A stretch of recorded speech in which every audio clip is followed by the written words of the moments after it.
Baik, Assalamualaikum warahmatullahi wabarakatuh. Bagaimana kabarnya teman-teman semuanya dimanapun Anda berada dari Sabang sampai Merauke. Semoga kita semua selalu dalam keadaan sehat tentunya. Dan berjumpa lagi bersama saya di channel ini, channel yang akan selalu mengajak teman-teman semua untuk melihat bagaimana perkembangan dari sirkuit Mandalika maupun perkembangan dari kawasan ekonomi khusus Mandalika. Nah, dan di kesempatan sore hari ini teman-teman ya, kita akan coba untuk melihat bagaimana kondisi dari sirkuit Mandalika, apa saja yang sedang dilakukan ya di dalam sirkuit Mandalika maupun di sekitaran sirkuit Mandalika. Tentunya di sini kita akan melihat bersama-sama ya secara detail maupun secara keseluruhan teman-teman. Nah, jadi di sini coba kita akan awali pantauan kita mulai dari sistem drainase induk yang ada di sisi barat dari sirkuit Mandalika. Jadi seperti yang kita lihat di sini ya, kemarin sempat dilakukan pengerukan untuk sedimentasi atau endapan lumpur yang terlihat cukup banyak sekali ya di bagian sistem drainase induk raksasa yang ada di sisi barat dari sirkuit Mandalika teman-teman ya. Jadi seperti itu kondisinya. Dan di sini coba kita akan melihat bagaimana kondisi dari jalan provinsi atau taman yang ada di depan sirkuit Mandalika.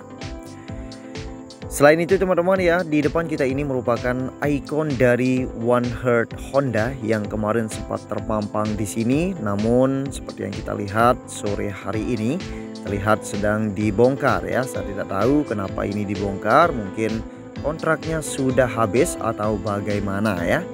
Namun seperti itulah kondisinya ya. Dan di sini kita lanjut lagi. Coba kita akan menelusuri bagaimana kondisi dari rerumputan maupun pepohonan, bunga-bunga yang sudah tertanam di depan ikon yang terdapat di depan sirkuit Mandalika. Jadi seperti ini ya, kemarin sempat dilakukan penyiraman. Itu sebabnya terlihat cukup menghijau di area sini teman-teman ya. Ya, selain itu teman-teman ya, sirkuit Mandalika tidak lagi menjadi tuan rumah di gelaran World Superbike atau WSBK ya pada musim 2024 mendatang. Hal itu terlihat dari daftar sirkuit yang diumumkan oleh Dorna Sport secara resmi melalui akun Instagram World Superbike, di mana sirkuit Mandalika alpha dari daftar tersebut ya. Menanggapi hal tersebut ya, Bupati Lombok Tengah lalu Fathul Bahri mengatakan keputusan tersebut tentunya sudah melalui berbagai perhitungan ya, sehingga Injourney sebagai pihak yang menaungi ITDC tidak lagi mengurus kerjasama dengan Dorna Sport untuk World Superbike di sirkuit Mandalika. Jadi dengan dihapusnya World Superbike di sirkuit Mandalika ya, namun harapan kita memang harus ada kegiatan lainnya yang harus diselenggarakan di sirkuit Mandalika yang berada di Kabupaten Lombok Tengah, Nusa Tenggara Barat, ujar Fathul Bahri sebagai pengganti dari World Superbike yang dihapus. Nah, jadi pihaknya pun ya mengaku optimis pengelola sirkuit Mandalika sudah menyiapkan event-event lainnya, termasuk dengan adanya wacana menghadirkan kelas tertinggi balap mobil kursi tunggal, yaitu Formula One. Jadi kami punya keyakinan ya bahwa sudah disiapkan event lain. Kalau balapan F1 itu kan membutuhkan diskusi yang lebih jauh di level atas, karena F1 ini kan punya rute khusus atau trace-nya khusus.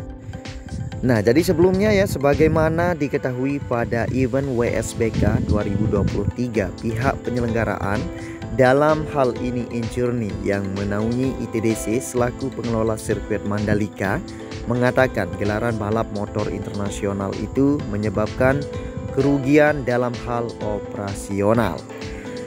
Nah, di sisi lain, event MotoGP yang juga diselenggarakan di sirkuit Mandalika pada bulan Oktober yang lalu ya, disebut masih merugi meski penonton diklaim meningkat dibanding seri tahun 2022 yang lalu. Hal itu diungkapkan MGPA melalui surat permohonan keringanan pajak yang dilayangkan ke Pemda Loteng atau pemerintah daerah Lombok Tengah. Lewat surat itu, MGPA yang menyampaikan penjualan tiket MotoGP 2023 tidak sebanding dengan realisasi penjualan tiket berbayar sebesar 39,6 miliar atau sebesar 48% ya. Padahal target awal sebesar 81,60 miliar. Menurut MGPA ini belum dapat menutupi biaya operasional penyelenggaraan dan merugi, tuturnya ya.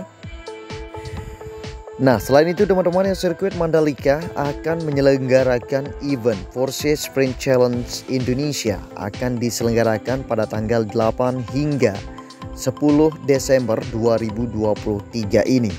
Event ini merupakan balap mobil pertama di sirkuit Mandalika. Namanya adalah Porsche Sprint Challenge Indonesia. Itu akan diikuti oleh pembalap-pembalap Porsche. Ya, jadi Troy Agung Hartanto ya memastikan balap mobil ini akan dibuka untuk umum dan akan dihadiri sejumlah pembalap profesional. Ia mengaku ingin mematahkan stigma bahwa sirkuit Mandalika hanya bisa dipakai untuk balap motor. Jadi Porsche Sprint Challenge Indonesia ini nantinya ya akan menjadi bukti sirkuit Mandalika memenuhi standar untuk menggelar balap mobil. Jadi Ketua IMI Bambang Susatyo yang menjelaskan Porsche Sprint Challenge Indonesia secara resmi didukung pabriknya Porsche AG Jerman. Nah, jadi sebanyak 15 mobil Porsche 911 GT3 Cup ya akan didatangkan langsung dari pabrik Porsche AG Jerman untuk berlaga di Porsche Sprint Challenge Indonesia. Wow, luar biasa sekali teman-teman ya.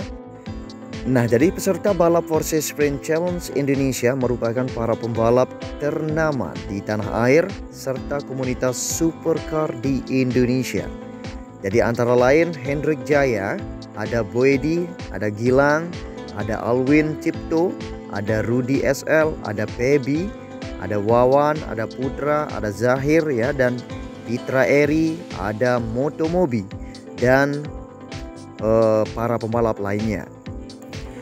Nah, jadi Wakil Ketua Umum Partai Golkar dan Wakil Ketua Umum FKPPI ini ya mengapresiasi kesiapan MGPA menjadi sirkuit Mandalika sebagai arena balap mobil. Jadi selama ini sirkuit Mandalika hanya digunakan untuk kejuaraan balap motor seperti MotoGP dan World Superbike. Jadi di tahun ini Indonesia banyak menggelar kejuaraan balap nasional dan internasional, baik roda 2 maupun roda 4. Jadi dari sekian banyak jenis balapan internasional, hanya Formula One atau F1 yang belum pernah terlaksanakan di Indonesia. Jadi kita harapkan ya nantinya sirkuit internasional Mandalika bisa dikembangkan lagi untuk digunakan sebagai sirkuit F1 di Indonesia, sehingga masyarakat Indonesia bisa secara langsung menyaksikan balapan F1 di dalam negerinya. Luar biasa sekali teman-teman ya. Jadi seperti itu ya informasi buat teman-teman semua yang ada di luar sana terkait event yang tentunya akan diselenggarakan di sirkuit Mandalika maupun event yang tidak akan diselenggarakan di sirkuit Mandalika lagi. Baik, dan di sini coba kita akan kembali ke materi video udara kita teman-teman ya. Jadi saat ini kita sudah berada di area zona tengah yang dimana tadi kita sempat melihat ya bagaimana kondisi dari keseluruhan dari sirkuit Mandalika. Dan saat ini kita sudah berada di area zona tengah dan di sini kita dapat melihat teman-teman kita yang sedang melakukan perakitan material besi di bagian pengisian manhole yang ada di area zona tengah. Masih terus dilakukan sampai dengan sore hari ini ya. Nah, setelah ini semua nanti akan jadi ya di area zona tengah ini tentunya akan ditata rapi sedemikian rupa semaksimal mungkin ya supaya akan terlihat lebih mantap lagi tentunya teman-teman ya, karena cukup banyak sekali event bertaraf internasional maupun nasional yang akan diselenggarakan di sirkuit Mandalika teman-teman. Nah, dan saat ini teman-teman ya kita akan coba untuk melihat bagaimana kondisi dari taman atau di bagian bukit dari 360 atau di tribunnya para sultan ya, atau tribun observation deck. Dan di sini kita dapat melihat ya sudah terlihat cukup asri sekali ya setelah dilakukan penutupan kemarin dengan material geomet. Jadi setelah dibuka seperti ini kondisinya, terlihat cukup asri sekali teman-teman ya. Nah, selain itu di bagian bawah dari tribun observation deck di sini juga terlihat sudah mulai ditanami, maksud saya sudah mulai mengeluarkan bunganya untuk bougainville yang kemarin sempat ditanam ya teman-teman ya. Apabila ini semua bukit 360 ini ditanami bougainville atau bunga yang berwarna-warni, mungkin akan terlihat lebih sempurna ya, karena akan berwarna-warni kelihatannya. Nah, ini dia teman-teman ya, luar biasa sekali. Jadi seperti ini perkembangan dari penghijauan yang ada di area bukit 360. Nah, selain itu teman-teman ya, untuk material geomet vegetasi yang kemarin sempat ditanami biji kacang-kacangan juga sudah mulai terlihat tumbuh teman-teman ya. Jadi nanti apabila ini semua sudah tumbuh dan tentunya ya bukit 360 ini akan terlihat alami lagi, akan menyatu kembali bekas pangkasan kemarin ya. Jadi seperti ini luar biasa sekali. Nanti kita akan selalu pantau tentunya buat teman-teman semua yang ada di luar sana. Ya, mungkin sampai di sini dulu teman-teman ya liputan kita di sirkuit Mandalika dalam kesempatan sore hari ini. Jika ada tutur kata maupun yang salah dalam menjelaskan di dalam video, saya minta maaf yang sebesar-besarnya karena saya masih belajar dan terus ingin belajar. Jadi buat teman-teman yang menyukai video saya ini silahkan di like, dan jika ada masukan maupun saran ya silahkan komen di kolom komentar.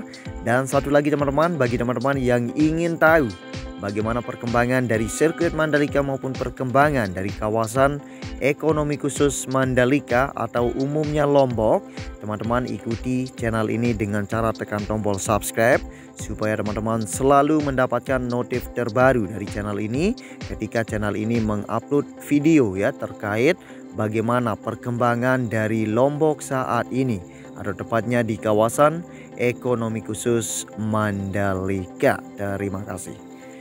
So, sampai ketemu di video selanjutnya. Akhir kata dari saya, wassalamualaikum warahmatullahi wabarakatuh. Salam anak Lombok, matur terima kasih, salam sejahtera buat kita semua.